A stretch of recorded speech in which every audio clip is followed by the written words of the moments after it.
Sejam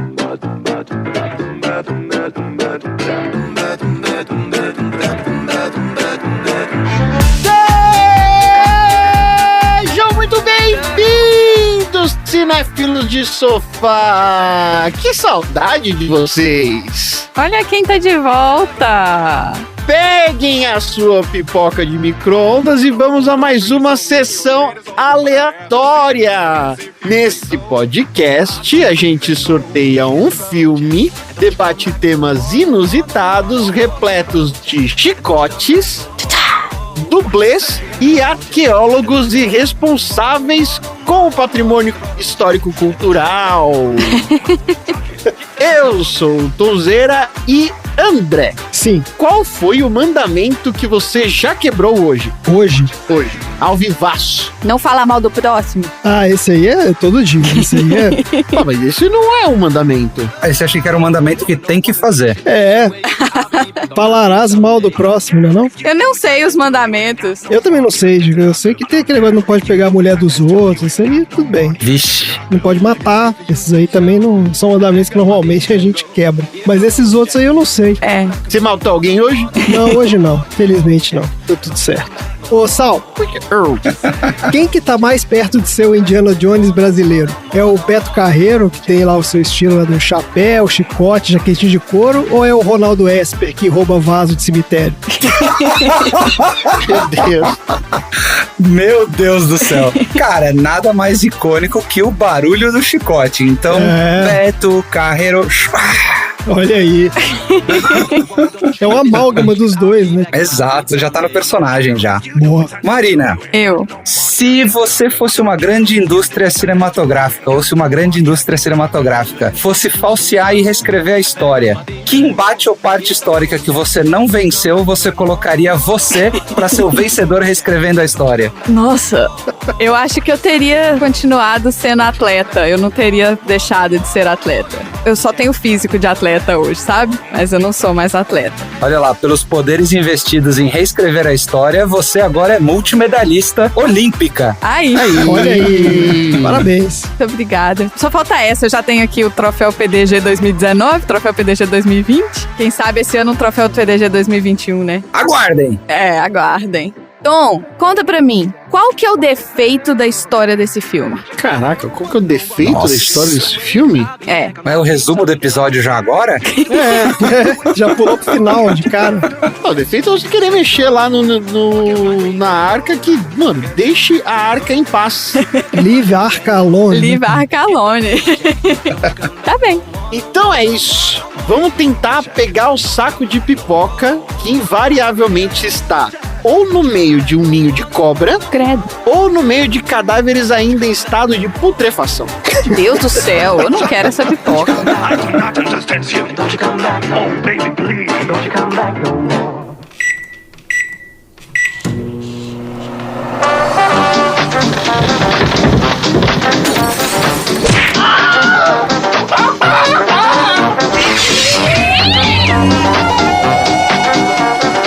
Sessão aleatória.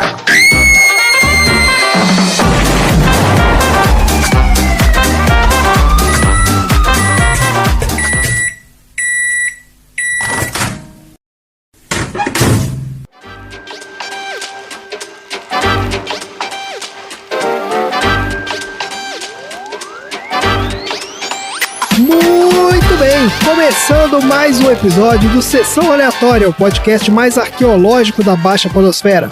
Esse é o podcast preferido dos arqueólogos que buscam artefatos mitológicos e têm um senso apurado de estilo. Porque aqui no Sessão Aleatória a gente já falou sobre civilizações perdidas, né? Como no episódio 30 do filme 2012, onde a gente fala sobre civilização maia. Já falamos sobre temas mitológicos, como no episódio 43 do filme Sem Floresta, onde a gente fala sobre as 7 pragas do Egito.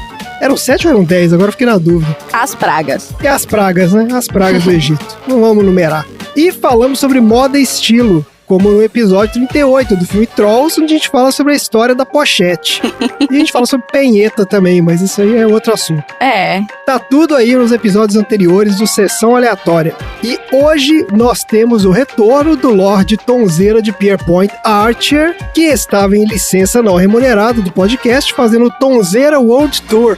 Bom, como é que foi esse período sabático que você tirou aí do podcast? Muitos aprendizados? Experiências novas? Foi muito importante. Eu preciso fazer, às vezes, essa pausinha. Eu tava estudando para me tornar uma pessoa melhor. Tornar uma pessoa melhor. Olha aí, que maravilha. Mas como nem tudo na vida são flores, né? Então hoje nós temos outra ausência aqui na nossa bancada permanente, né? Conde Dudu de Falkenstein não pôde participar da nossa gravação de hoje, que está participando do encontro anual dos podcasters que falam de bichos esquisitos.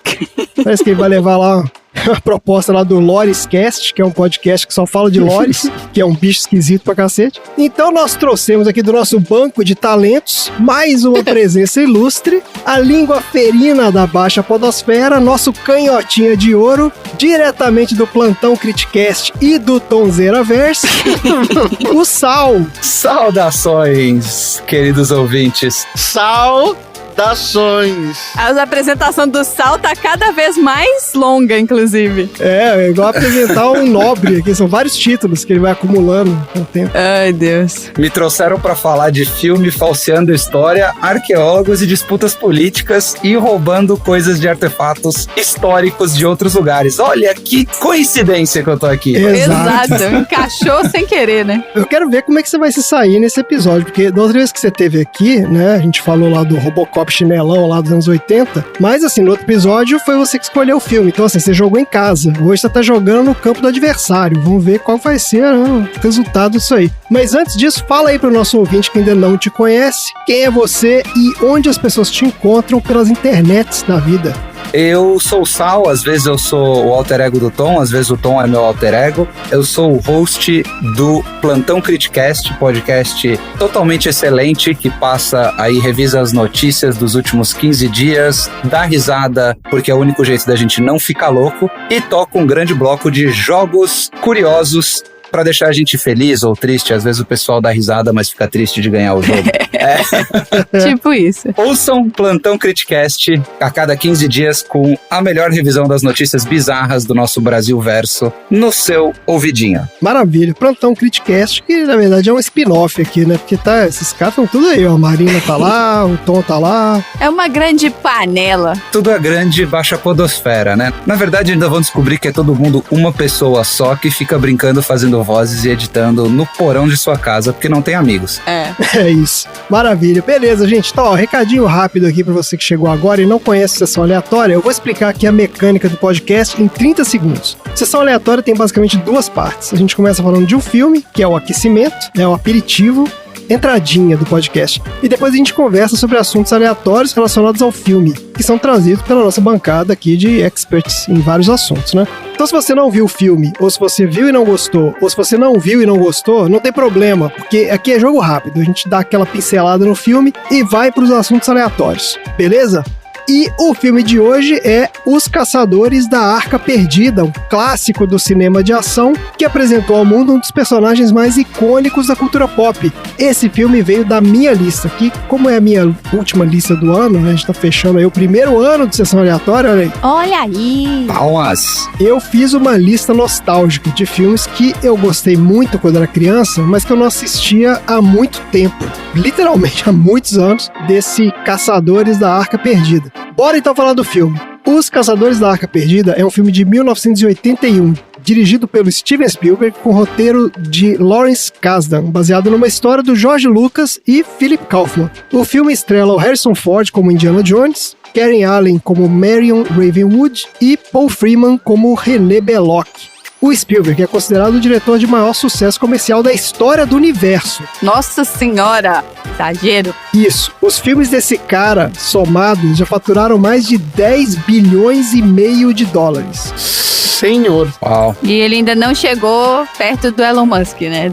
Não, aí quando você herda uma mina de diamante na África que seu pai roubou das tribos, né, beleza.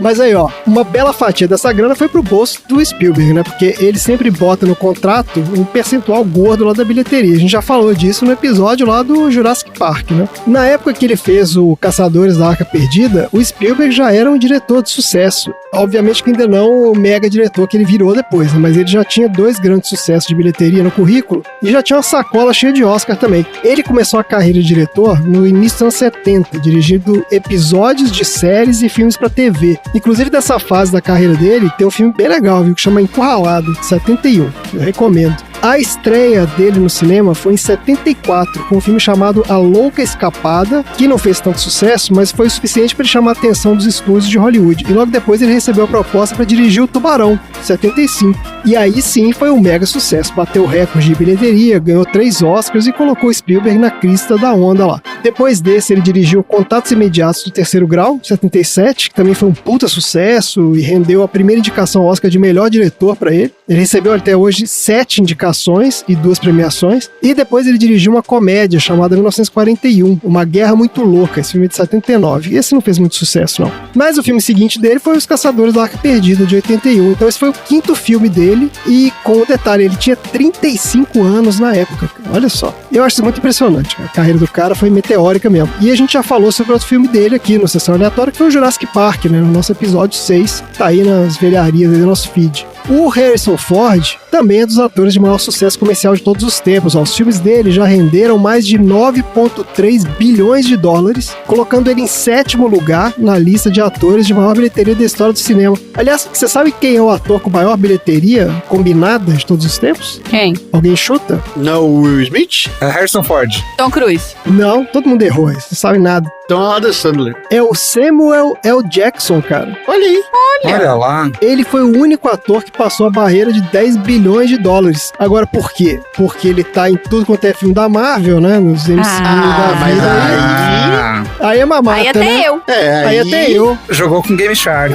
Me bota lá, fazendo uma ponta lá de... De personagem coringa que controla a porra toda, que vai ter que aparecer em todos os filmes. Me bota de árvore lá, fazendo um Groot, não sei o que aí nesses filmes todos, que eu também ganho dinheiro. E ele tá na trilogia prequel do Star Wars também, que ele fez o Mace Windu. Então, se a trilogia prequel não é tão, né, valorizada, digamos assim, pelos fãs, mas, pô, fez uma grana também, né? Então, esse cara tá aí nas 2 franquias de maior bilheteria de todos os tempos. Aí é fácil também. Mas fechando, então, esse parênteses aqui, que não tem nada a ver com o filme, o Harrison Ford começou a carreira de ator em 66, fazendo figuração, né, que são aqueles papéis sem fala. E dessa época, até o início dos anos 70, a carreira dele era basicamente fazer ponta em filmes e séries de TV. Só que a grana tava curta e tava difícil arrumar papéis interessantes. Então ele ficou de saco cheio e desistiu da carreira de ator. Foi trabalhar como marceneiro. Daí ficava lá fazendo armário, hack de TV. Deve ter ganhado a grana Quem também. nunca? Porque esse negócio de marceneiro é caro pra cacete. É. Já contrataram marceneiro pra fazer serviço? Nossa, é absurdamente caro. Tá maluco. Fazer uma cozinha planejada pra você ver. É caro e demora horrores, assim. Demora, porque o cara pega um monte de serviço ao mesmo tempo e não consegue dar vazão, entendeu? É. Eu já saquei qual é desses marceneiros. É mais barato do que um outro cara que eu mandei procurar a Arca Perdida, mas assim,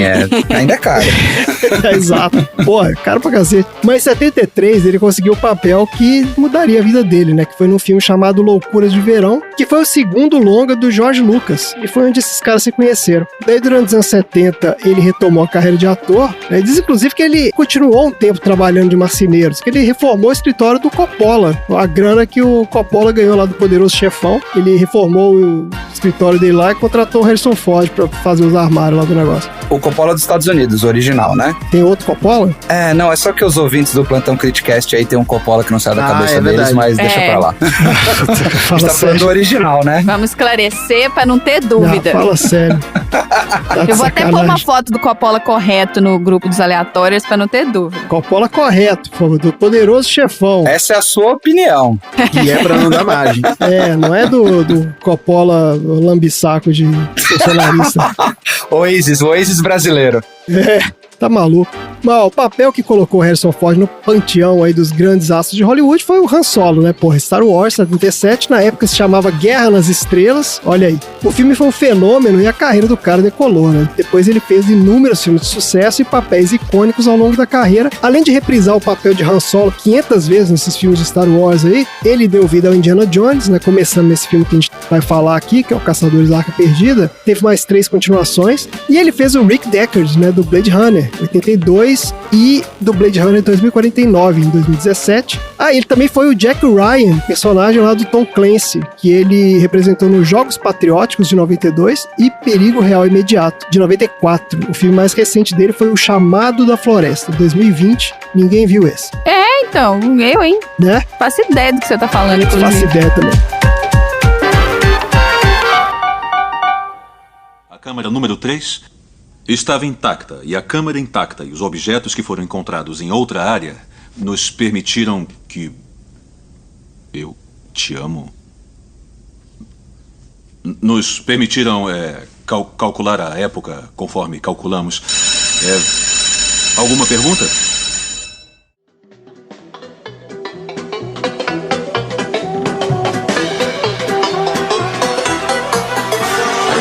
Bora lá então pra sinopse do IMDb do Caçadores da Arca Perdida. Em 1936, o arqueologista... Gente, arqueologista tá escrito de um jeito maravilhoso aqui, porque tá A-R-C-H-E-O-L-O-G-I-S-T-A. Arqueologista. Arqueologista. Não é arqueólogo, não. Então, em 1936, o arqueologista e aventureiro Indiana Jones é contratado pelo governo dos Estados Unidos para procurar pelo Pacto da Arca antes que os nazis o tenham primeiro. Tá. Essa vai ser minha resposta. Tá. Resumido. Né? O que é o Pacto da Arca, Marina? Eu não sei. Pô, tá na sinopse aqui, pô, como você não sabe? Eu só aceito.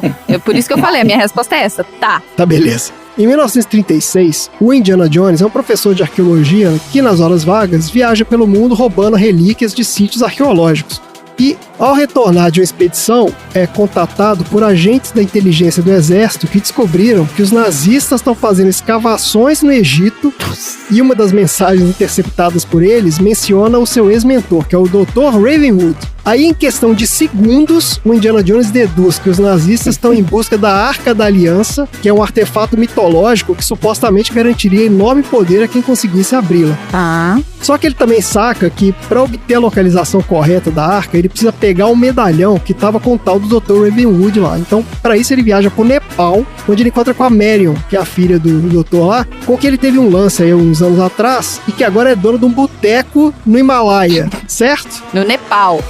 Exato, tá lá. Daí a Marion conta que o Dr. Rosenwood estava morto, mas revela que ela tá ainda com tal medalhão lá. Só que depois que o bar dela é destruído pelos nazistas, né, que já estavam na cola dela, ela acaba acompanhando Indiana Jones no rolê do Egito lá para tentar encontrar a tal da arca antes dos nazistas. Chegando lá, eles descobrem que quem lidera as escavações dos nazistas é o grande rival do Indiana Jones, que é o inescrupuloso arqueólogo, também inescrupuloso, né, porque os dois são, Né? Sim. o René Belloc, com quem ele tem uma antiga rixa. Então cabe ao Indiana Jones e a Marion encontrarem a arca antes do Belloc e evitar a qualquer custo que ela caia nas mãos do Hitler.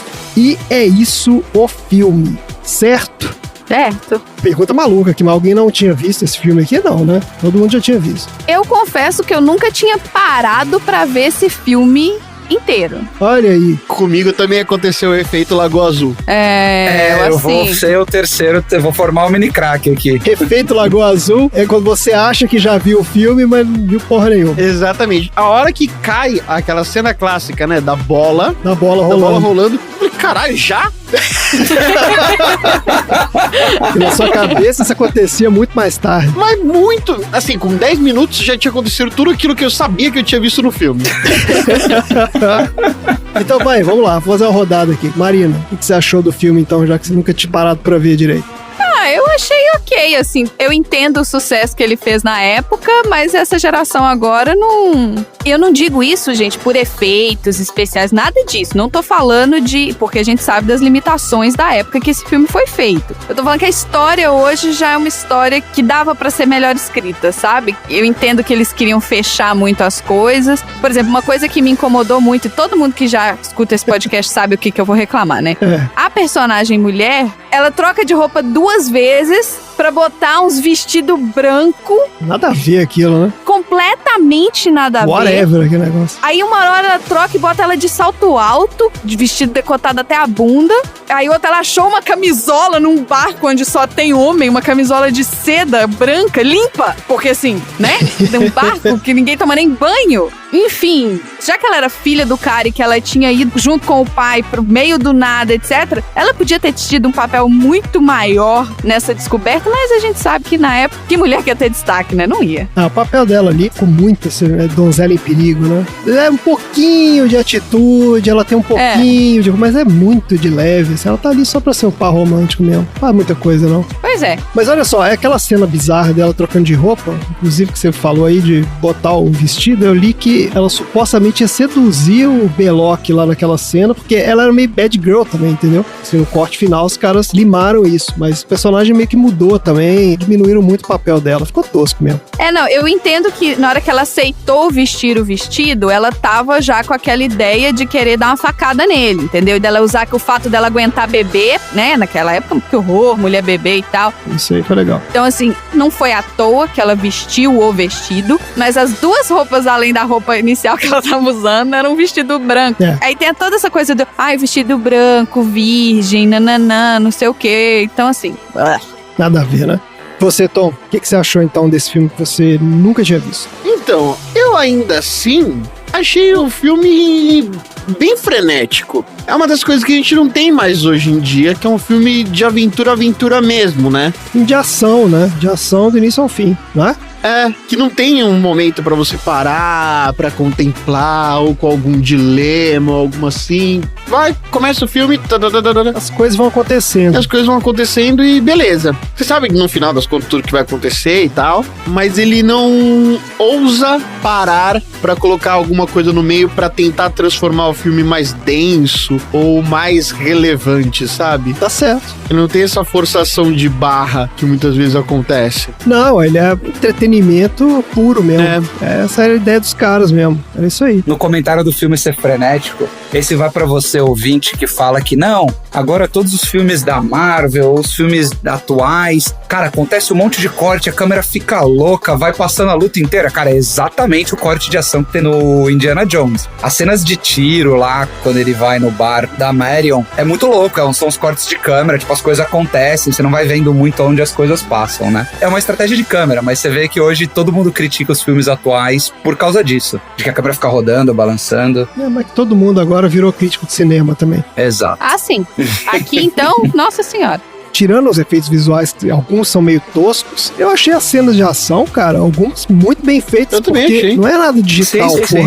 Ele é tudo dublê, cara. O cara se enfiando debaixo do carro, em alta velocidade ali, que nem muito impressionante, cara. Ele é muito bem feito, mas uma das coisas que eu achei sensacional pra trazer aqui pro podcast, mas eu vou falar rapidamente, porque eu acho que a gente tem muita pauta pela frente, é que filme cheio de corte e erro de edição, né? É sensacional as continuidades, tem um monte de falha de continuidade. E eu só vou colocar aqui a melhor, que é quando a Marion tá fugindo, ela entra num arco vazado pra entrar numa construção, e a cena seguinte ela entrando numa porta.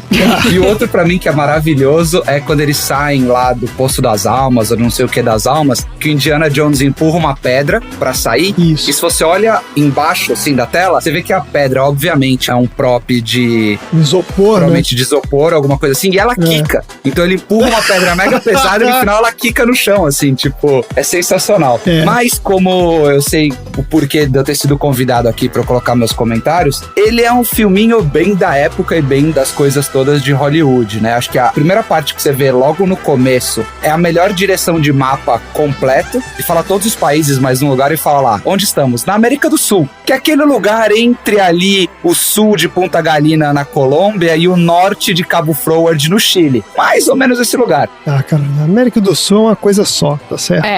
Mas eu vou vou até deixar passar esse comentário, porque depois, se você ver no mapa, ele, apesar de ser um filme dos Estados Unidos, ele mostra a Palestina como um país. Mulher Maravilha ficaria muito triste, mas tá lá, quando ele vai pra viagem pro Cairo, tem um take de Palestina. Mas isso não era por causa da época? O filme se passa em 36, né? Mas lembra que os Estados Unidos é o país que colocou Israel no mapa, né? Mas foi depois da Segunda Guerra. E eu trago isso como um ponto curioso. Ah, tá bom. Historicamente faz sentido, mas é curioso hoje você olhar e ver um filme dos Estados Unidos que deixa a Palestina como um país. Mas eu acho que a coisa mais louca, que foi um pouco da pergunta que eu fiz pra Marina no começo, é que ele é parte do arco dos filmes que saem meio que nessa mesma época aí, nos meados de 89 Guerra Fria, onde eles basicamente tentam colocar os Estados Unidos como o opositor dos nazistas, né? Então você vê que o filme todo é Estados Unidos contra nazista, sendo que quem na verdade ganhou a Segunda Guerra Mundial foi o Homem de Bigode lá da URSS. E é muito louco porque se você pega o arco de filmes que saem nessa época, todos eles têm os Estados Unidos como antítese dos alemães, dos nazistas, e tudo certo, como se eles fossem os caras que somaram e que fizeram todo bem pro mundo que está hoje. Mas como filme de ação, cara, é um filme com cenas muito bem feitas. É bem o que o Tom falou. É um filme que faz 1, 2, 3, vai, e as coisas vão acontecendo. Não para pra pensar, não. É isso mesmo.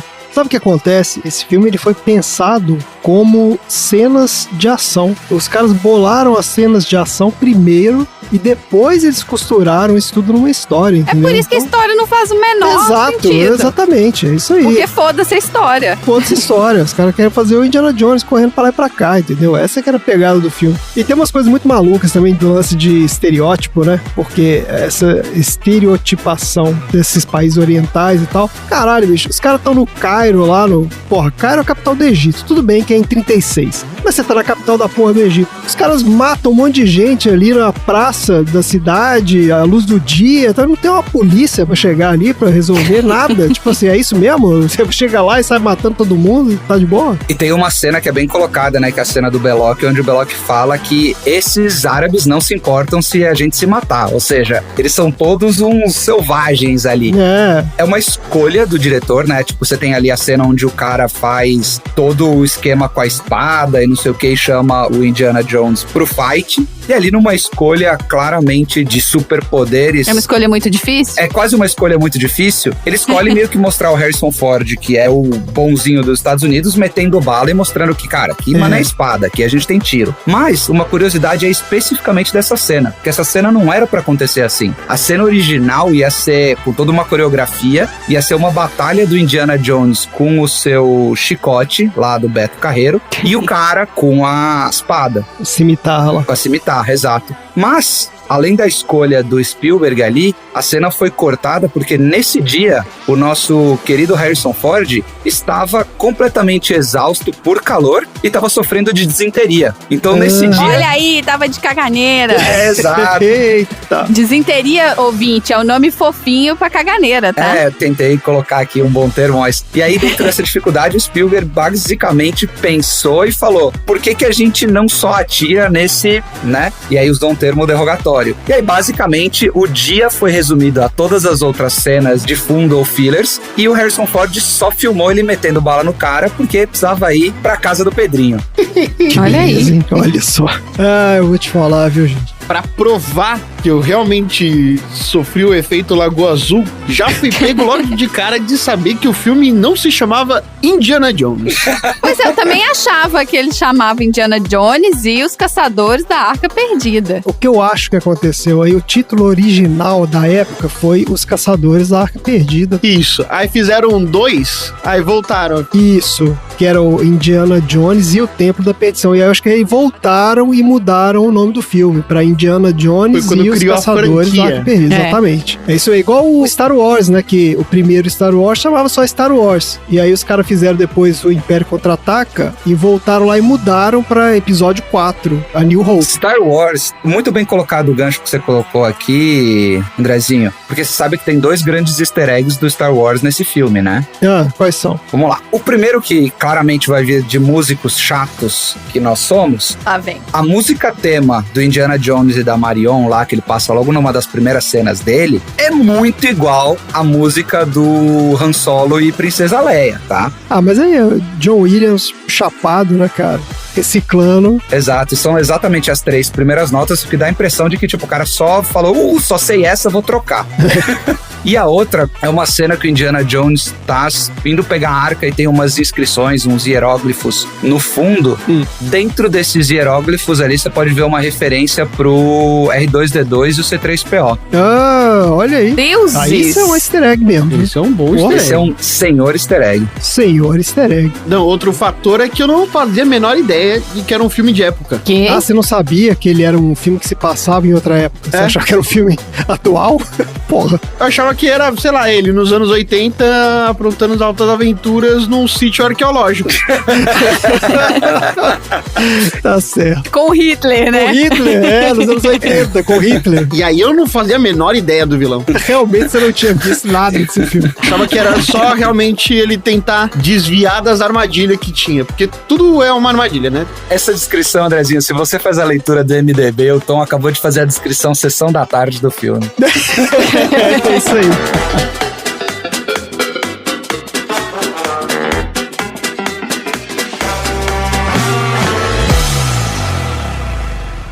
Os nazistas descobriram Tanis. O que Tanis significa para o senhor? A cidade de Tanis é um dos lugares onde pode estar a Arca Perdida. A Arca Perdida? A Arca da Aliança, o baú que os hebreus usaram para carregar os 10 mandamentos. Como assim? Está falando dos 10 mandamentos da Bíblia? É, os verdadeiros 10 mandamentos, as tábuas originais dos mandamentos que Moisés trouxe do Monte Sinai e as quebrou, se é que os senhores acreditam nessas coisas.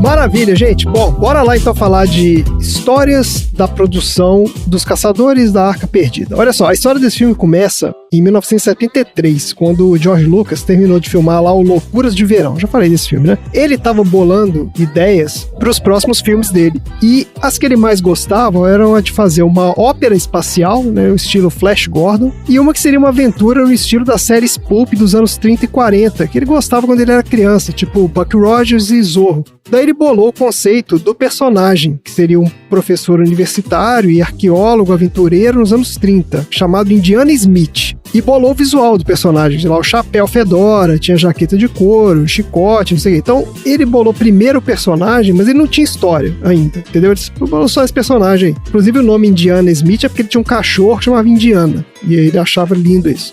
Daí, em 75, ele contou essa ideia pro Philip Kaufman, que era um roteirista e diretor, que era amigo dele, e esse Kaufman ajudou, então ele ia, tipo, dar uma arredondada na história, entendeu? Daí ele fez umas mudanças no personagem, entrou com a ideia da aliança como sendo lá o MacGuffin do negócio, da história, e os nazistas como sendo os antagonistas e tal. E aí o George Lucas ficou mega entusiasmado com a ideia, queria filmar o negócio, tipo, vamos fazer esse filme. E ele queria que esse Kaufman dirigisse. Só que não rolou, porque o cara já estava comprometido com outro projeto. Daí o George Lucas resolveu pausar esse projeto aí e foi focar na outra ideia dele, que era a tal da ópera espacial lá, que acabou virando Star Wars 2 anos depois, né? Aí olha só, na época da estreia do Star Wars, em 77, ele tava tão enlouquecido e tão tenso que ele falou, não, eu não aguento, não vou ficar aqui pra estreia e tal. Ele pegou a família dele e foi pro Havaí tirar umas férias, tipo, no dia que ia estrear o filme, entendeu? Tipo, ele não vê qual que seria a repercussão, porque ele achou que o filme ia bombar foda e que ia ser uma merda. E ele chamou o Spielberg e a esposa dele também pra ir com ele, então tipo, foram os caras tirar umas férias juntos. E ficaram lá, né, dando uma desestressada e tal, e trocando uma ideia sobre os filmes que eles iam fazer, não sei o que, e o George Lucas comentou sobre a ideia desse filme aí, tipo assim, ia chamar As Aventuras do Indiana Smith. Contou lá que ia ser um arqueólogo, aventureiro, não sei o que, e o Spielberg adorou a ideia. E aí, alguns meses depois, quando o tal do Kaufman lá, de novo, deu pra trás, né, deu um migué lá, falou que não podia participar do projeto, o George Lucas ficou de saco cheio e ligou pro Spielberg e falou que, lembra aquela história que a gente conversou lá? Pô, o diretor pulou fora e tal, você topa dirigir?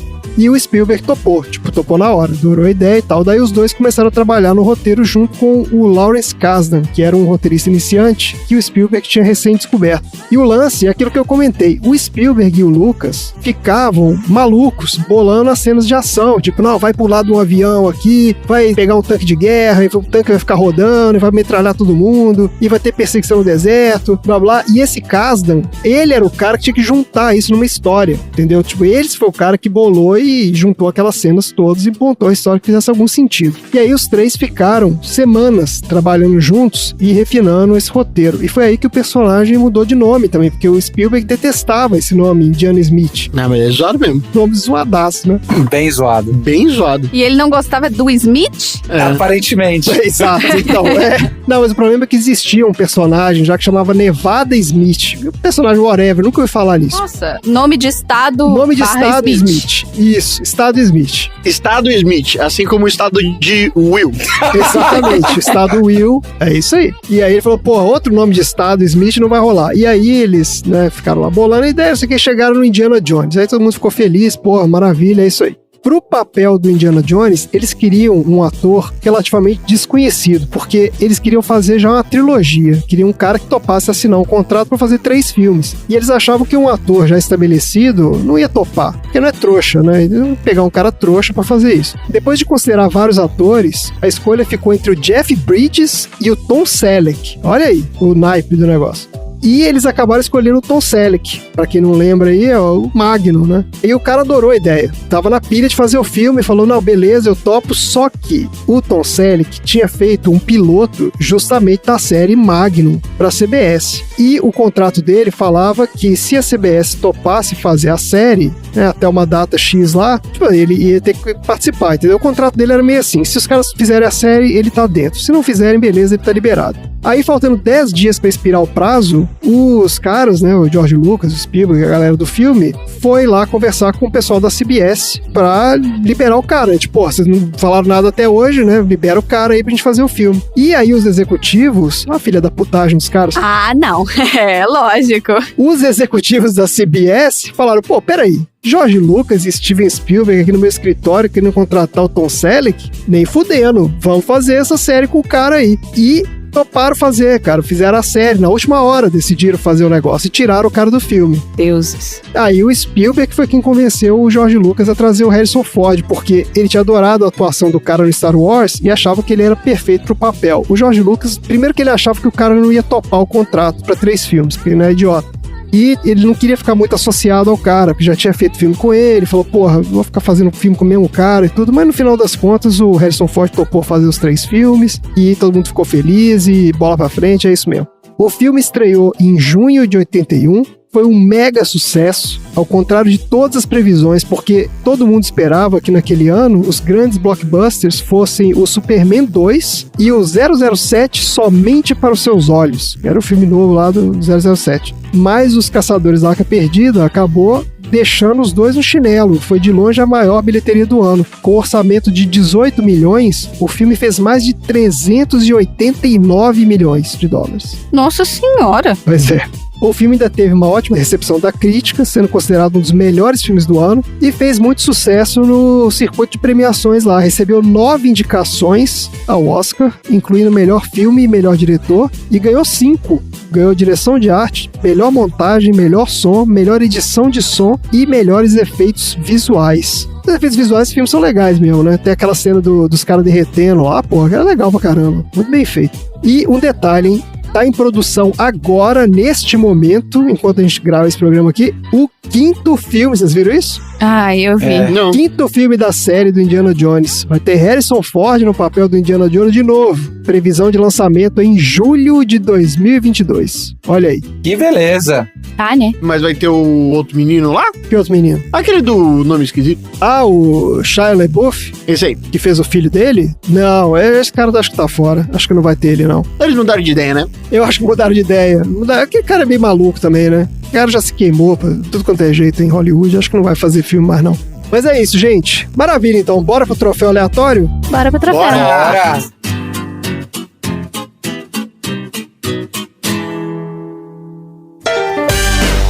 Troféu aleatório.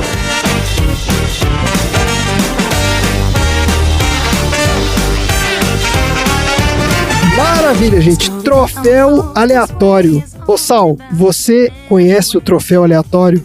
Troféu aleatório. O que é o troféu aleatório, Andrezinha? O que é o troféu aleatório? Não, eu sempre faço essa pergunta porque eu já não consigo mais descrever esse troféu de tamanho nível de perfeição e magnanimidade que ele tem. O troféu é como se fossem vários artefatos, coisas mais valiosas que vários artefatos que a gente não precisa explicar, porque o filme não precisa disso. Eles vão aparecer ao longo do episódio e você vai achar sensacional porque eles são brilhantes. É isso, perfeito. Não poderia ter sido melhor descrito. Literalmente brilhantes. Literalmente brilhantes. Brilhantes e brilhantes. E se tiver alguém de olho em roubar, tira o olho. É, maravilha, vamos lá. Todo mundo aqui, né, fizeram comentários aí em off the record, falando que esse filme tem uma quantidade absurda de troféus aleatórios. Quero ver. Tom, quais são os seus troféus aleatórios para os caçadores da Arca Perdida? O primeiro... O meu primeiro... Vamos lá. O meu troféu soltinha demais para 1936 vai pra menina que escreveu Love You na pálpebra. Esse foi o meu primeiro troféu. Esse é sensacional. 3 minutos de filme.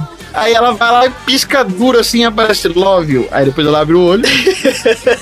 Eu tenho um troféu que tá conectado com esse seu troféu. Vamos lá então. Eu posso falar o meu troféu conectado? Pode falar, fala aí. O meu troféu, que ele faz parte do multiverso do Sessão Aleatória, que é o troféu Professor Aloprado, vai pro Indiana focando e tentando ler o que tá no olho dela, sabe? Com aquela cara de... Olha, você faz parte do multiverso. Eu não estou entendendo o que está acontecendo. Ninguém nunca deu em cima de mim. Céus. Ele tava perdidaço ali, né? Tava. Desculpa, Tom, pode continuar. Eu vou dar também o meu troféu conectado antes do Tom voltar, que é olha a aí. competição. Troféus primeiros 3 minutos. Tá tudo conectado. Quem não ganhou esse troféu soltinha demais, mas levou o segundo lugar de cachaça, carai, é a Marion tomando 14 cachaça no filme, né? Bem soltinha também pra época. Porra. É isso aí. E são 14, eu contei. Eu pensei em fazer isso também. Não, então eu vou conectar já o meu troféu com esse seu troféu, que o meu conecta também, ó. Eu tenho o troféu Shark Tank de empreendedorismo, que vai pra Marion, que resolveu pegar a grana da herança do pai dela lá e abrir um boteco no Nepal. É tipo assim, o melhor investimento impossível, né, cara? Porque, tipo assim, eu vou pegar essa grana aqui, eu vou pro Nepal, vou abrir um boteco lá no meio da neve, vender cachaça pra um bando de, sabe lá o que é aquela galera ali, peregrino, que porra é aquela. Mas é graças a ela que esse filme existe, porque, como a gente já sabe aqui, a gente já conversou sobre isso, todo filme dos anos 80 era obrigatório ter a cena da briga do bar. Isso. Sim. Não é? Esse filme só existe porque a Marion comprou aquele boteco lá. Aí pode ter a briga do bar, então esse filme pode existir. Senão, criaria uma fenda no universo. O que mais que a gente tem aí de troféu aleatório? Já que vocês falaram que tem mais, toca aí. O que mais que tem? Tom, tem mais troféu aí? Eu tenho a versão vilão Inception do filme, que é o ator Alfred Molina, que faz o Dr. Octopus. Certo. E no começo do Indiana Jones, ele tá com medo de aranha. Não, peraí, ele é aquele cara do o guia dele? Ele é aquele cara. O quê? Caraca! Ótimo ponto, Olha aí. ótimo ponto. Maravilhoso. Esse veio do Spider-Verse mesmo. Tem mais troféus aleatórios por aí? Hoje é surra de troféu. Tem mais alguma coisa? Ou encerramos? Eu tô abismada de achar o Octopus aqui na Arca Perdida. Eu joguei no Google e é ele mesmo. Eu tô muito chocada. É ele mesmo. Vamos fazer mais uma rodada, então. O que a idade não faz com as pessoas, né? Antes de eu dar o meu troféu, que eu gosto bastante do meu troféu, eu vou dar uma medalha de honra ao mérito. Olha aí. Participação. Participação. Medalha de honra ao mérito de humor involuntário. Logo no comecinho do filme, quando o Indiana Jones tá lá pulando por todos os lados na selva da América do Sul e o Satipo morre, que é o guia que tá com ele, se você prestar atenção nessa cena mesmo, quando ele morre ele não fala Satipo, ele fala Sapito.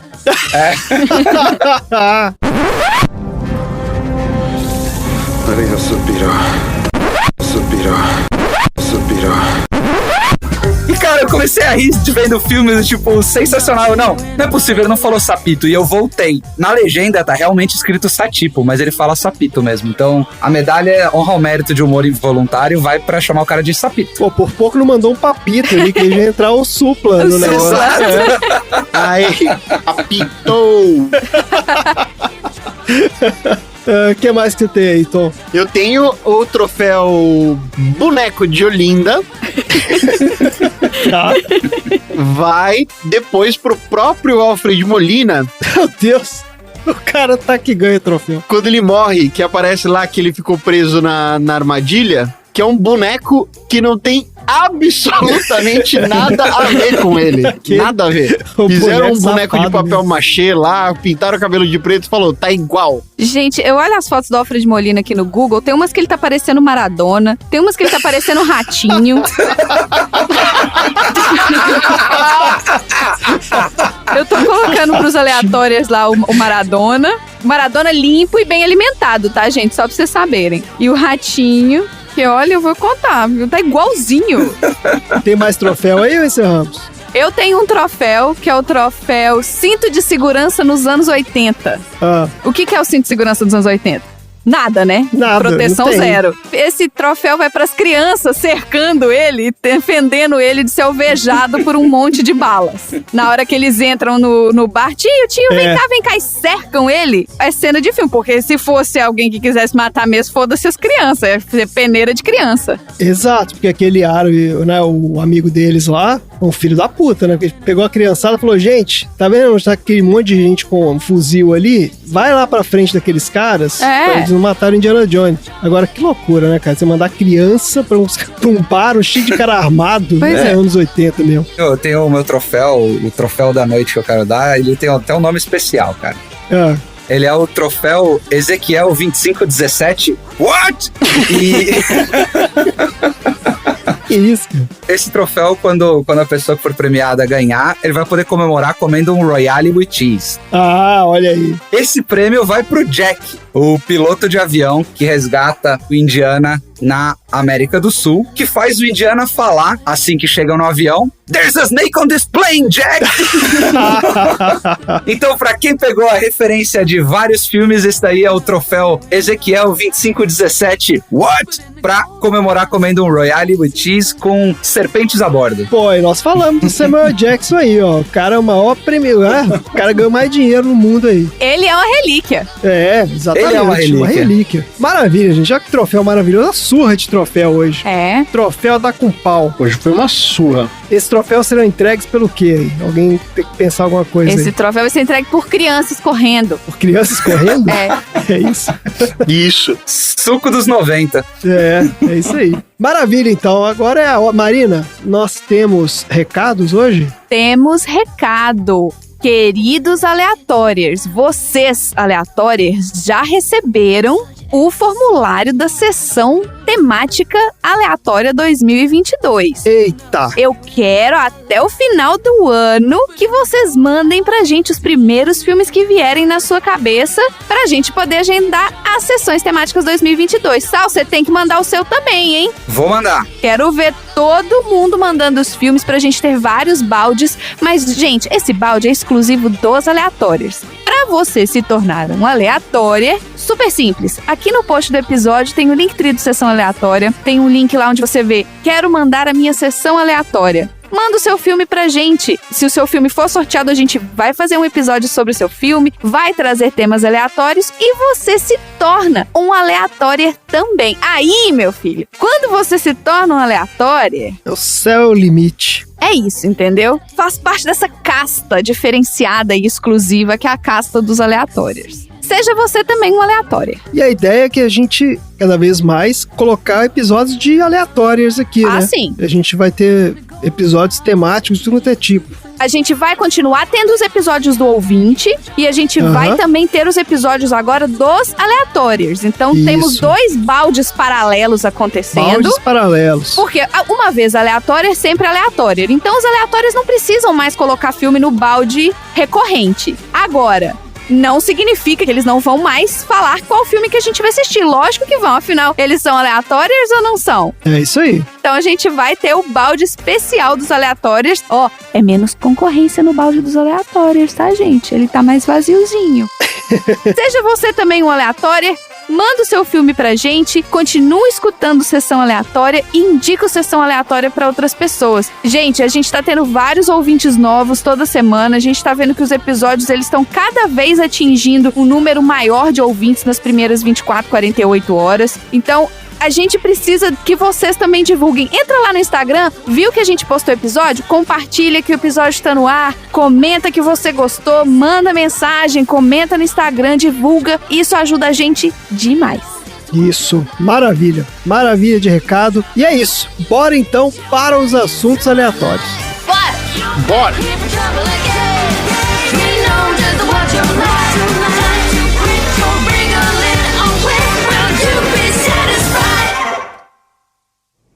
Indiana Jones.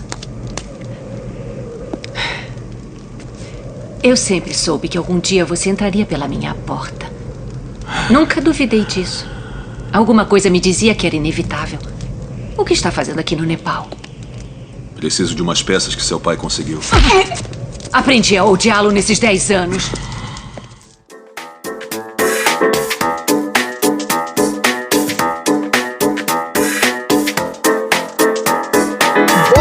Assuntos aleatórios. Vamos então para o nosso prato principal. O prato principal de hoje, a culinária egípcia, ela é muito similar ao que a gente chama de areia. Não, é comida árabe, né? Que, na verdade, assim, são pratos de várias origens ali daquela região, né? Do norte da África e do Oriente Médio. Ô, Sal, você gosta de comida árabe?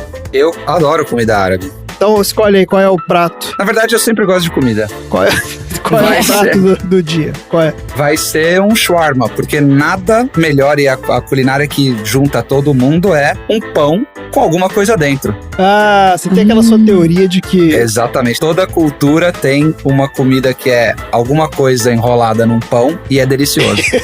Isso aí. Maravilha. Shawarma, então, que é um pão que enrola coisas dentro. Mas esse não é o shawarma. Não é?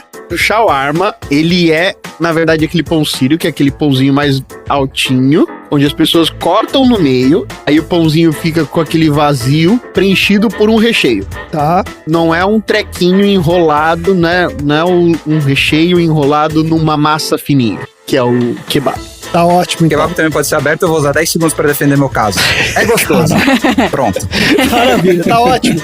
Beleza, Tom, qual é o assunto aleatório da semana? No filme de hoje, nós vimos um trabalho muito importante do nosso querido Indiana Jones, que vai até o Egito para conseguir resolver o encontro de um grande tesouro da humanidade.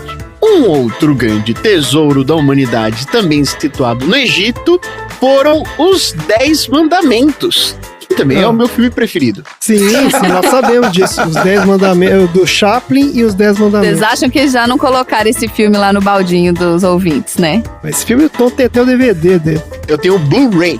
O Blu-ray. Mais de 40 horas de extra. Nossa senhora. E tem a narração do Edir Macedo. Deuses, cara. Tem pregações exclusivas do Edir Macedo só pra esse Blu-ray.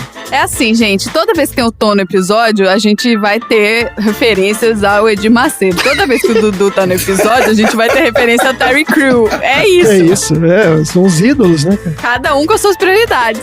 Vamos lá, Tom, manda ver aí. As pragas, como é que é o negócio aí do Egito? 10 Mandamentos. Vamos falar sobre os 10 Mandamentos. Olha que legal.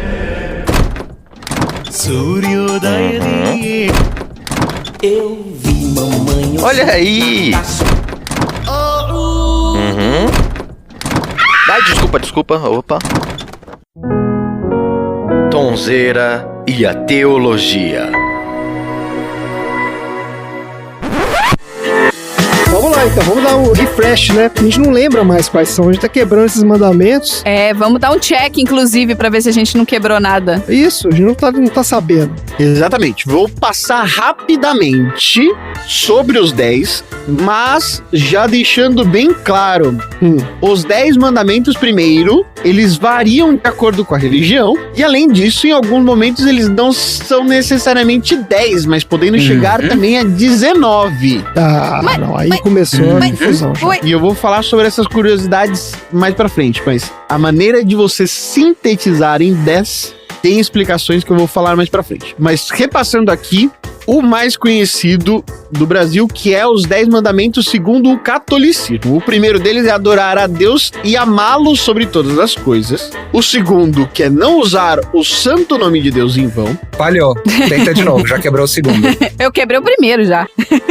O terceiro, que é santificar os domingos e festa de guarda. Aí tá uma das primeiras variações. O quarto é honrar pai e mãe. O quinto é não matar, mas esse não matar ele tem algumas derivações também podendo ser. É não matar, nem causar outro dano no corpo ou na alma de si mesmo ou ao próximo. Mas aí tá parecendo aquela lei do Asimov lá do robô, pô. Um monte de condição. É que pro robô, se você montou o robô, você é Deus, né? Opa, olha aí. Calma aí que agora ficou dramático que apareceu um pernilongo. Bateu. Esse é um drama, meu. O sexto é guardar castidade nas palavras e nas obras. A gente vai falar mais sobre isso. Não furtar. Boa. Não levantar falso testemunho. Fake news, olha aí. Depois, de novo, guardar castidade nos pensamentos e desejos. Ué, 2 vezes a mesma coisa? Não. O 6 é não pode falar e fazer. O 9 é não pode pensar e desejar. Isso. E o 10º é não cobiçar as coisas alheias. Mas esse daqui é a versão moderna do mandamento original. Tá. Começando aqui sobre as curiosidades. A primeira aparição dos mandamentos da Bíblia é no livro de Êxodo, em que Deus dita diretamente a Moisés no Monte Sinai. Depois ele aparece de novo em Deuteronômio, onde Moisés, depois de estar com Deus no Monte Horebe, retransmite esses mandamentos aos hebreus. E de acordo com a narrativa bíblica, os mandamentos foram escritos em 2 tábuas de pedra, não por Moisés, mas sim pelo dedo de Deus. Mais tarde, o próprio Moisés quebraria essas tábuas ao ver o povo adorando o bezerro de ouro. Que isso? Ou seja, ele ia ficar putaço porque ele viu o próprio povo dos hebreus cobiçando coisas. No entanto, lá em Êxodo 34 aparece um para-reserva de 10 mandamentos. E em nenhuma dessa ocasião alguém fala, estes são os 10 mandamentos. Só está escrito, estes são os mandamentos. Tudo bem, até aí alguém pode contar lá e ver que são 10. Exatamente. Tá então bom. assim, depois criaram essa história de 10. Certo. Então, por isso tem 3 versões diferentes dos 10 mandamentos. Em Êxodo, capítulo 20, em Deuteronômio, capítulo 5, e depois ele volta em Êxodo, capítulo 34. As variações não são só exclusivamente no texto em si, mas também na interpretação sobre ele. Por exemplo, aquilo que é chamado o guardar os domingos, na verdade é uma tradução daquilo que era considerado como o Sabá. Vocês conhecem bem do Black Sabbath. Do Ozzy. Isso. O Sabá é o dia do descanso, mas, de acordo com diferentes religiões, é considerado o dia do descanso, tanto o sábado como também o domingo. Varia de religião para religião e interpretação de, principalmente, quando foi criado o mundo. Certo. E o Sabá, ele é justamente o 4º mandamento, porque ele tem uma estrutura de separar os 10 mandamentos entre os 3 de cima, dizendo sobre como adorar a Deus, e os próximos 6 de como se relacionar com o restante da humanidade. Assim também, os 10 mandamentos surgem de análises diferentes baseadas de acordo com a cultura. Lembrando sempre que os 10 mandamentos surgiram dentro de um contexto absolutamente patriarcal, onde as mulheres eram essencialmente propriedade, assim como também uma moeda de troca durante o período de escravidão. E os mandamentos justamente refletem esses valores. Então, quando está dito não cobiçar a mulher do próximo, ele não está falando isso com relação à criação do adultério em si, mas simplesmente de você não cobiçar um bem material. Ah, porque a pessoa era o bem material do outro. É esse que é o problema. Exatamente. E vocês já pararam pra pensar do porquê que existem 10 mandamentos? Não, nunca parei pra pensar. Tá? Porque dá pra contar um por dedo? Essa é a possibilidade mais simples de se analisar, mas na verdade, na Bíblia, o número 10 indica a completude das coisas. Não só existem os 10 mandamentos, mas também os 10 alguma coisa, assim como no BuzzFeed, já foi repetido mais de 240 vezes diferentes na Bíblia. Como, por exemplo, a nossa dúvida no começo do episódio, que foram as 10 pragas no Egito. Olha lá. Eram 10. Eram 10 pragas. Eu sempre confundo isso. É. Assim também como a parábola das 10 virgens do Novo Testamento. Essa eu desconheço. Quando estamos falando sobre o 6º mandamento, que significa não matarás, ele está levando em consideração o assassinato, mas ele não considera a guerra ou os crimes capitais. Eu não sabia disso, velho. Matar durante a guerra e matar como punição a um crime capital, tá valendo. Tá beleza. Na verdade, essa tradução do não matarás em possibilidade alguma é uma tradução mais moderninha. Ao contrário do que muitas religiões pesadas e ultraconservadoras dizem, o 7º mandamento, que fala não cometerás adultério, é pensado estritamente na moralidade do casamento, porque existem muitas religiões aí de pastores bem mequetrefes que não fizeram teologia no mesmo lugar que eu fiz, que vai dizer que o adultério significa também ter relações entre pessoas do mesmo sexo, o que não faz o menor absoluto sentido. É o famoso fiscal alheio, né? Fiscal do rabo, é isso aí. Exatamente. Mas os caras usam esse mandamento pra fazer homofobia? É isso que eles usam? Tudo que precisar usa, né, cara? Pensa que os caras inventam qualquer coisa aí. Usa qualquer bosta. Pois é óbvio que vão inventar qualquer coisa. Mas isso aí eu não imaginava que se baseavam nisso, porque isso realmente não fala nada, né? Não tem nada a ver com homossexualidade isso aí, pô. Não, o adultério para esses caras é absolutamente qualquer tipo de relacionamento que você tem fora do casamento. Mas você pode ser gay e casar, porra. Não, não pode não. Jamais. Nessa mesma religião, você considerar que um homem e um outro homem, ou uma mulher e uma outra mulher podem se casar. É porque aí, deixa eu complementar com umas linhas aí, o ponto tom. Isso, na verdade, sai porque tem várias traduções, várias interpretações diferentes, né? Porque o que hoje a gente tem como as escrituras é basicamente um monte de tradução de um livro inicial. E aí tem umas, vamos dizer assim, umas traduções minimamente suspeitas ou intencionais que colocam e equiparam aí todas as coisas a poder ter relações com pessoas do mesmo gênero. Tem uma construção e tem uma escolha de quando que essa tradução começou a passar para dar esse entendimento aí que o Tom comentou. Tá certo. E por fim, falando ainda sobre esses desvios de tradução, um dos mais incertos é justamente ainda nesses últimos que vão falar sobre a importância da castidade, porque a palavra original em hebreu é uma palavra difícil de ser traduzida. É uma palavra, sei lá como se fala isso, mas está escrito kovet. Kovet em hebreu tem 2 significados diferentes. Um pode ser a conotação de desejo sexual e o outro que é a repulsa pelo desejo sexual.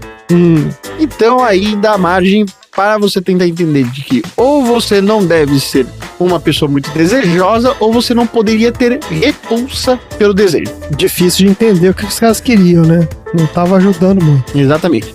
Alguns outros, como o não levantar falsos testemunhos e o não furtar, é um desses que possuem, assim como o não matar, diversos artigos na lei. Então você tem uma lei e aí embaixo você tem algumas outras observações mais específicas. Então quando você fala sobre não levantar falso testemunho, você está dizendo que você não pode A, faltar com a verdade, ou B, falar mal do próximo de maneira a criar um tipo de embaraço. Não pode futricar. Esse que é o negócio. É o famoso menina, você não sabe. É isso. E o de não furtar, a gente também tá falando de, inclusive, injustamente guardar para si algo que não é seu, mas também danificar aquilo que é o bem do próximo.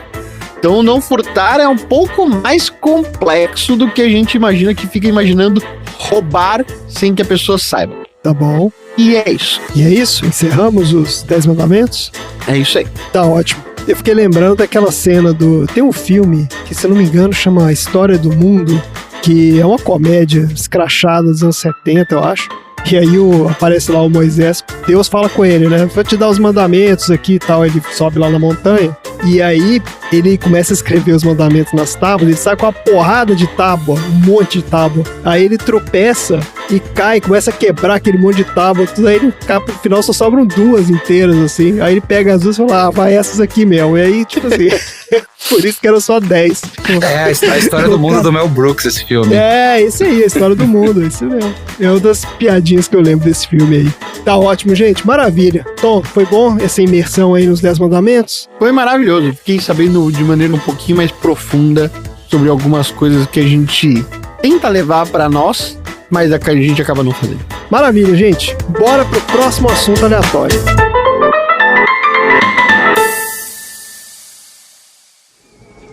Tem uma coisa que me preocupa. O que é? A arca. Se ela estiver em Tanis, significa que nenhum homem deve mexer nela. A morte sempre a cercou. Ela não é deste mundo.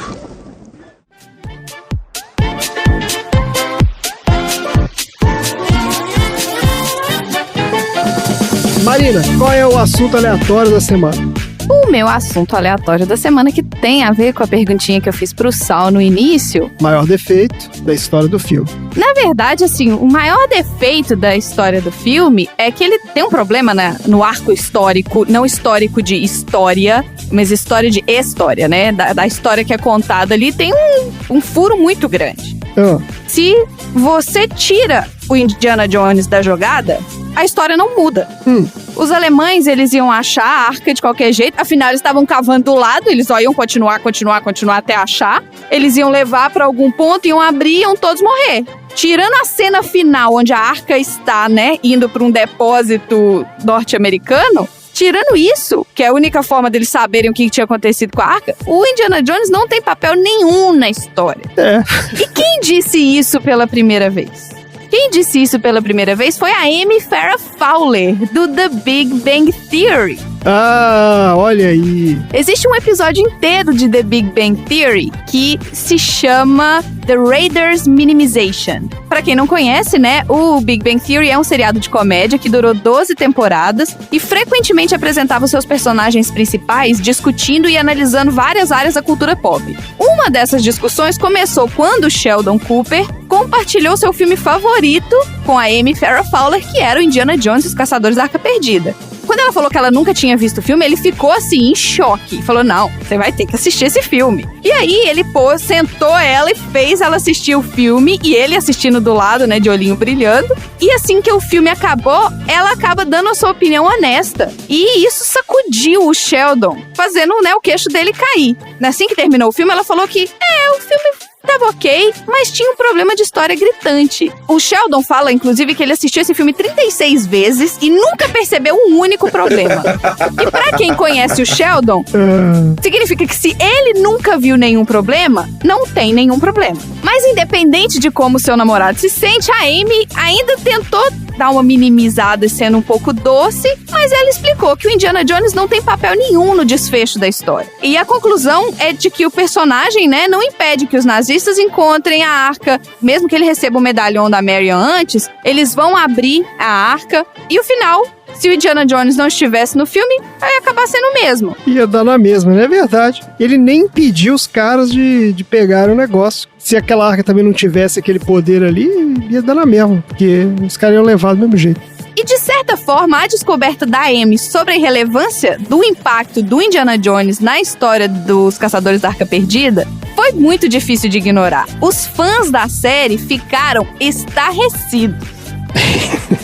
Mas afinal, um filme ele é feito de muito mais coisas do que apenas um simples enredo. Por mais que o Indiana Jones não tenha tido um papel fundamental para que a história fosse o que ela foi, o Indiana Jones se tornou um personagem icônico da cinematografia e o filme tem músicas memoráveis.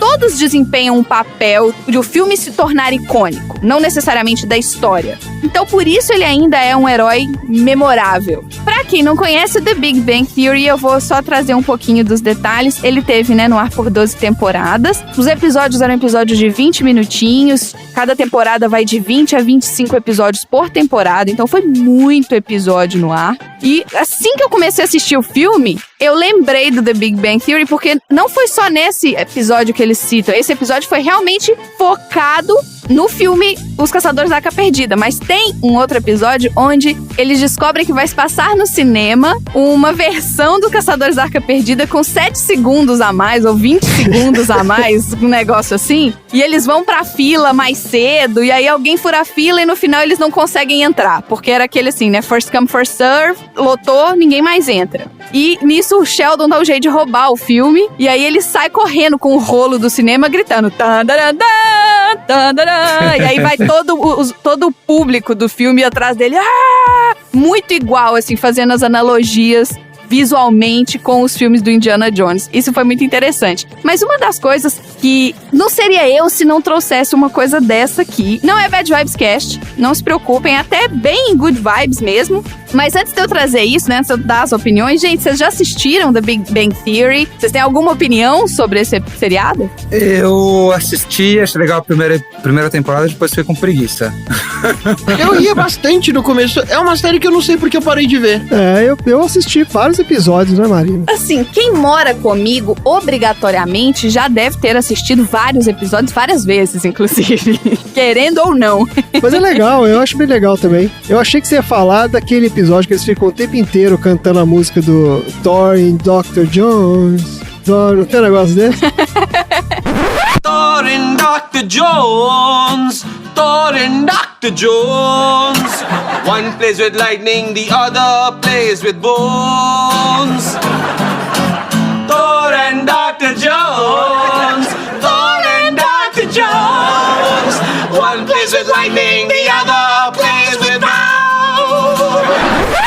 Então, também tem várias analogias do Indiana Jones. Tem uma hora que tem os barulhos do chicote, que eles baixam um app que faz o barulho do chicote e faz né? Então, assim, é um seriado que eu gostava muito. Eu chorei no episódio de encerramento, assim, eu achei maravilhoso. Achei que foi igual o Tom, encerrou com energia lá em cima, entendeu? Foi muito bom, encerrou no lugar certo, no momento certo. E esse seriado, ele estreou no dia 24 de setembro de 2007.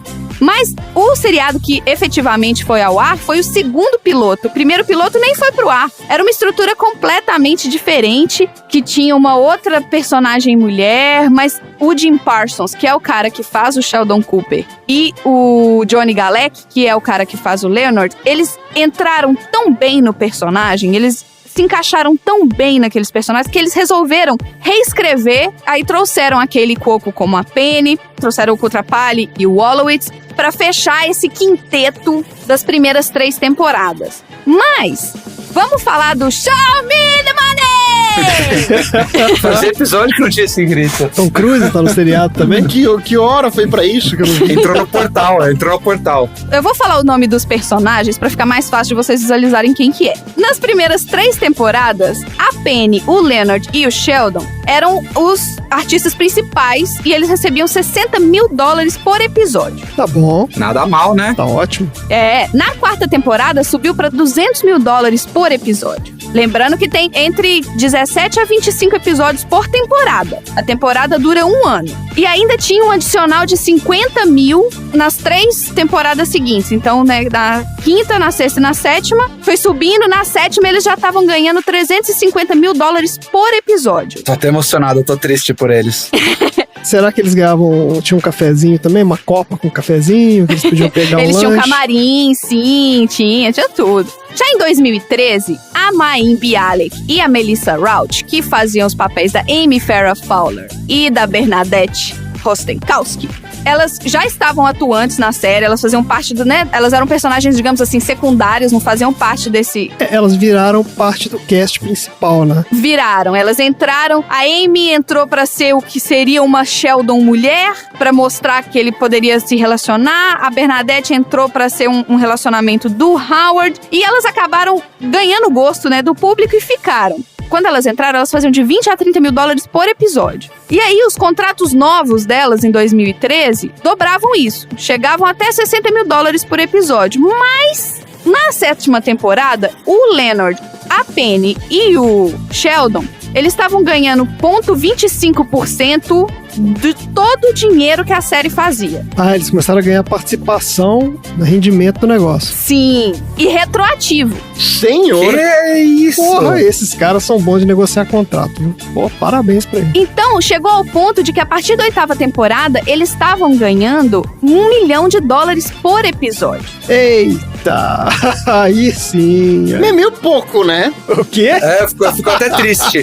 Eu fico até triste sabe por por quê? eles. Fico preocupado com o bem-estar desse pessoal, né? Eu não sei o quanto o podcast tá pagando pro Tom pra ele achar que isso é pouco. Então, preocupado. eu quero Licença não entender. remunerada. Não ganha É nada. porque a última temporada de Friends, eles já ganhavam 1 milhão por episódio. Levando-se em consideração que eram 10 anos antes. É, tem isso. Mas, ó, o Friends foi 10 temporadas, Big Bang Theory foi 12 e isso era na 8ª. Mas o Big Bang Theory não chegou a ser um fenômeno igual o Friends também. Então, ele chegou, assim, ele fez muito sucesso e tal, mas o Friends foi muito mais, né? Então, acho que não dá pra comparar também. É verdade, né? Afinal, uma série sobre 6 adultos imaduros brancos da classe média, não tinha como dar errado. 6 amigos que se encontram todo dia. Quando que isso acontece? Tom, quando foi a última vez que eu encontrei com você, Tom? A gente tá falando de malhação?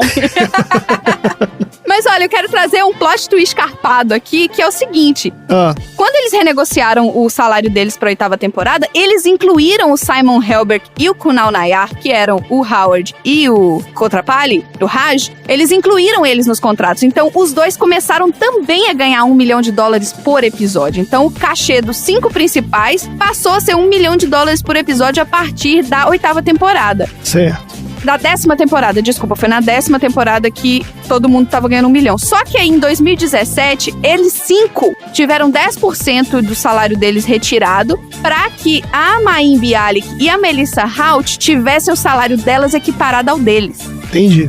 Então, eu achei isso super legal, porque você dificilmente... Gente, eu já vi mulheres fazendo isso, tomando um pay cut pra poder subir o salário de todo mundo. Mas você vê homens fazendo isso, é muito raro. Mas eu fiquei até impressionado, porque pensando assim, até parece que o estúdio tava passando por dificuldades e não dava pra igualar sem ter que cortar o salário dos outros, né? Sem sim. cortar o salário dos caras, né?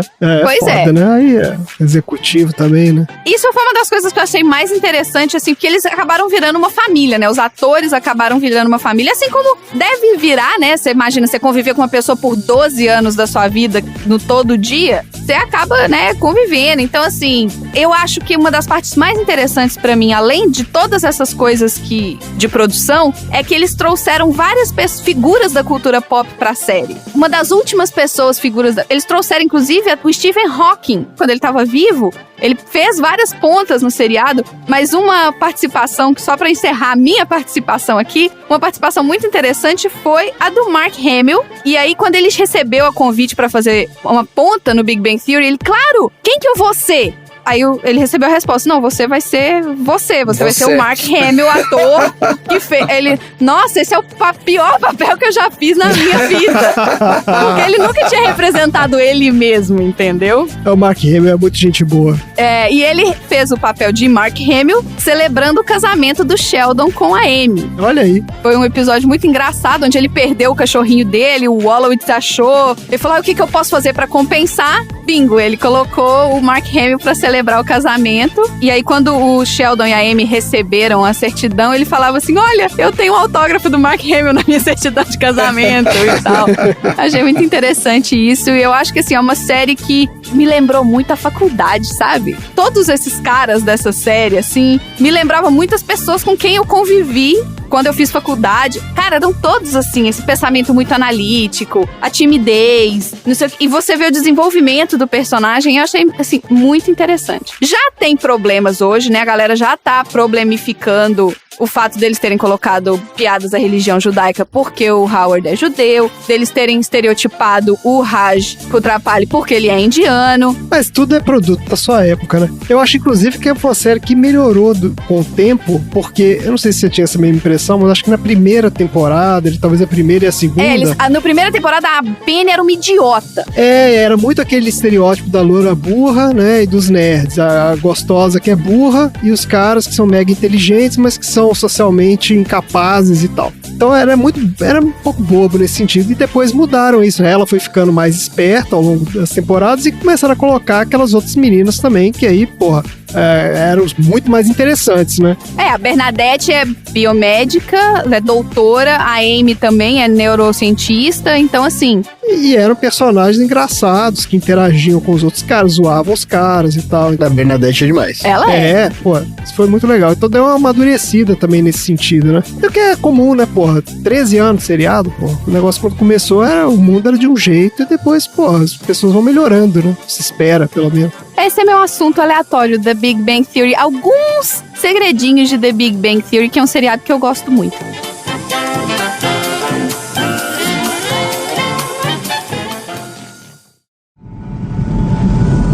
Cobras. Por que tinha que ter cobras, meu Deus? Áspides. Muito perigosas. Você vai primeiro.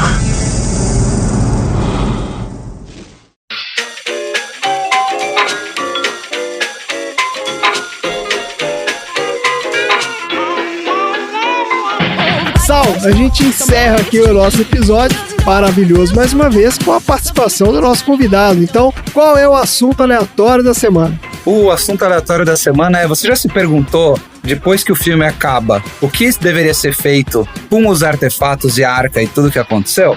Pô, aqueles artefatos que ficaram naquele depósito de 1 milhão de artefatos, aquele ali que você tá falando? Exatamente.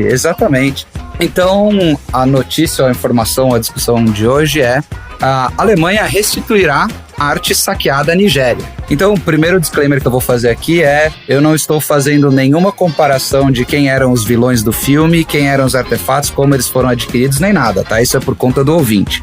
Esse ano, aí já contando 500 anos depois disso, cerca de 1.000 peças, que são os bronzes de Benin, que estão hoje em museus alemães, vão ser, ou foi acordado que serão restituídos à Nigéria. Então, a pergunta é meio que assim: objetos de arte que foram saqueados durante a ocupação colonial devem ser devolvidos aos seus países de origem? A resposta simples é sim. Com isso eu concluo meu ponto de hoje. É isso que eu ia falar, sim. Então é isso, chega por hoje. Passando por essa pergunta muito difícil de ser respondida e que já foi respondida, hoje parte dos símbolos, na verdade, principais do que era aí o reino de Edo, que é onde hoje está a cidade de Benin e na atual Nigéria, estão expostas no Museu de Berlim, na verdade. Vários deles foram vendidos entre Europa e Estados Unidos, e a maior coleção dos bronzes de Benin se encontra hoje na Alemanha. E desde abril desse ano, a Fundação do Patrimônio Prussiano concordou em devolver essas peças para a Nigéria, onde eles serão expostos no Museu do Edo. E com isso tem toda uma discussão, né, ou na verdade que não deveria ser uma discussão, de o que se deveria fazer com as peças que hoje estão expostas nos museus, principalmente da Europa, que remontam aí a essa época de 1800 do período colonial. Com isso, muita gente acaba ganhando o conhecimento ou até se questionando, e é por isso que eu trouxe essa notícia aqui, de por que as peças estão lá, né? Por que hoje você vai para Portugal para ver peças da cultura brasileira? Por que hoje você vai para Espanha para ver artefatos incas e maias? E porque hoje, basicamente, em qualquer museu europeu, você tem toda a arte africana ali. A boa notícia, e aí vamos aguardar para ver, é que a partir de 2024, os bronzes de Benin saem da Alemanha e vão ser expostos no Museu da Nigéria. E o questionamento, e aproveitando você que é ouvinte da Inglaterra e você que é amigo da rainha, gostaria de dar o toque aí que vocês estão passando vergonha, porque na mesma época que esse museu, esse Instituto de Cultura alemão, acordou em devolver as partes e os artefatos do período Edo, a Inglaterra meio que bateu o pezinho e falou: não. Se você quiser, vem aqui ver. O que é um ótimo argumento de que as pessoas são livres para ir até a Europa e ver alguma coisa que as pertence, desde que elas consigam sair da sua casa e ir até o Museu Britânico, né? Com isso e com essa resposta das autoridades aí, o Mr. Umogbai, que é um dos grandes pesquisadores da época do governo do estado de Edo, lá na Nigéria, ele respondeu que esse argumento é muito bom. Pena que a única vez que ele foi até o Museu Britânico foi porque ele teve uma viagem patrocinada e ele entrou altamente escoltado com o mais fino do racismo estrutural dentro do Museu Britânico. A notícia, e a notícia boa, para acabar não como um Bad Vibes Cast, mas com um Good Vibes Cast, é que finalmente, depois de mais de 200 anos, as peças em 2024, parte delas, ou o maior acervo de peças da Nigéria antiga, vão voltar para a Nigéria com os bronzes de Benin. Demorou, hein? O que são esses bronzes de Benin, Sal? Esses bronzes de Benin, Andrezinho, eram basicamente as peças que ficavam dentro do reino de Edo, ou seja, eram da, vamos dizer assim, da casa executiva aí do governo de Edo. São peças esculpidas de bronze, são uma série de peças, artefatos que mostram a história, que contam, na verdade, a história do governo de Edo, que era aí um povo que ficava onde hoje é a Nigéria, ou a cidade de Benin, na verdade, e que foram saqueados na época que a colônia britânica invadiu o leste africano, o reino de Benin. Ah, já colocaram foto lá no nosso grupo, ó. São umas placas ornadas. Que interessante, cara. Oh, eu tô vendo uns 3 coisas de Berlim aqui que eles têm uma piroca na cabeça. Que isso? Eu tô botando no grupo dos aleatórios aí. São 3 bonequinhos com a piroca na cabeça. Bronze de Benin, é. É, só porque tem piroca na cabeça agora tá carregando, demorando um tempão pra postar.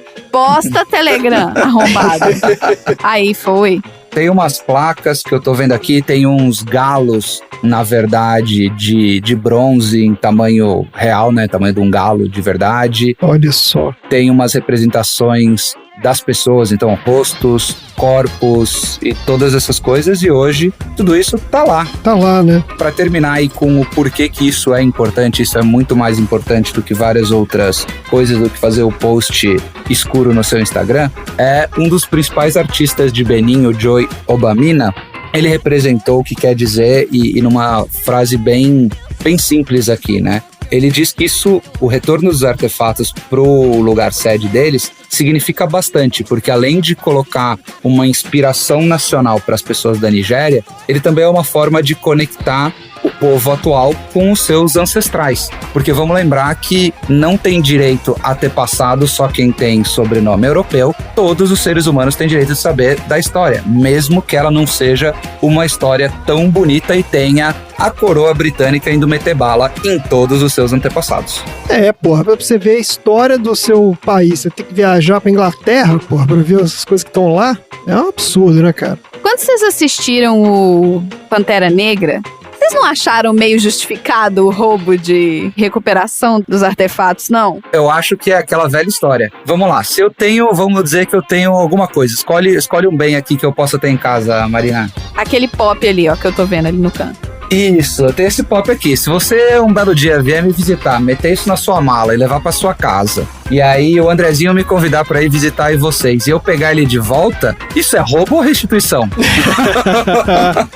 Isso aí, ó, é uma excelente pergunta. Eu entendo que os meios estavam errados, porque eles estavam literalmente matando quem tava na frente. Mas recuperar as coisas que são parte da sua cultura, que são parte da sua história. Uma coisa, por exemplo, tem alguns museus, inclusive em São João del Rei tem um museu muito interessante, que é o Museu da Princesa Isabel, se eu não me engano, que ele tem várias peças que foram trazidas e largadas pra trás pela coroa portuguesa. Uhum. Aí já trouxeram pro seu país, largaram como se fosse lixo, beleza. Agora, levar do A pro B é foda. Múmia, os caras levaram as múmias todas lá pro... Inclusive você sabe por que as pirâmides do Egito estão no Egito, né? Por quê? Porque não deu pra levar. Porque elas são grandes e pesadas demais pra levar pra Europa.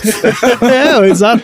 Tanto que tudo que tinha dentro os caras levaram, inclusive parede. Tem parede lá, porra. Os caras pegaram um pedaço de parede e botaram lá no museu. Tipo, esse aqui tava lá no, sabe, na cidade tal, no Egito, caramba. É impressionante mesmo, né? A cara não queima não, né? Na hora que você olha assim, a cara deles não queima de estar expondo isso não. E cobrando ingresso. Porque aí tem... aí, porra, os caras vêm com essa... porque a preservação, eu não sei o quê. Esse é o melhor argumento. Pô, tudo bem, entrega lá pro... Tem museu no Egito também, gente. Os caras sabem fazer museu lá, sabem preservar tudo. Não precisa deixar tudo na Inglaterra, né? É foda isso. Excelente, Sal. Maravilha. Então acho que a gente pode passar para os aprendizados, né? Acho que teve muitos aprendizados hoje. Vamos lá. Rodada de aprendizados da semana. Eu aprendi que eu não sabia os 10 mandamentos. Todos nós aprendemos. Olha, eu terminei esse episódio com mais questionamentos do que aprendizados, viu? Porque eu fiquei pensando, porra, a arca é um negócio dos superpoderes de Deus. E ele mata os nazistas porque eles olharam pro negócio e não porque eles são nazistas. E aí no final do filme, os nazistas são levados num raio de luz que vai até o céu. Então os nazistas no final vão pro céu. É muito confuso esse filme. Eita. E no final do dia, se o Indiana Jones é o cara que viu os 10 mandamentos, viu o poder de Deus, sabe que Deus existe, por que o próximo filme do Indiana Jones não é Indiana Jones virando um emissário da paz e um cara querendo converter todo mundo pro poder de Deus? É muito maluco esse filme. É porque ele não virou emissário da paz, porque não foi o de Macedo que fez, entendeu? Esse aí tá na filmografia do Tom aí, ó. Indiana Jones e os 10 mandamentos. Eu aprendi. Eu não sabia do Mark Hamill no Fazendo do Casamento no Big Bang Theory, assim como a importância das joias da Nigéria, esse programa de reparação histórica com relação ao roubo dessas joias no período já na época das grandes navegações. Então é isso. Chega por hoje. Fala tchau, gente. Tchau, gente.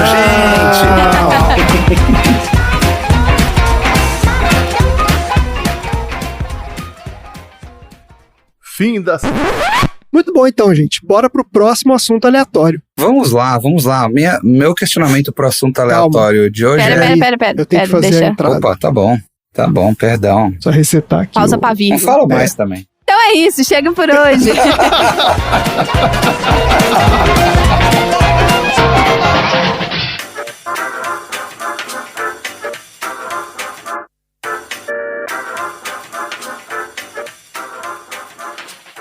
Fim da sessão.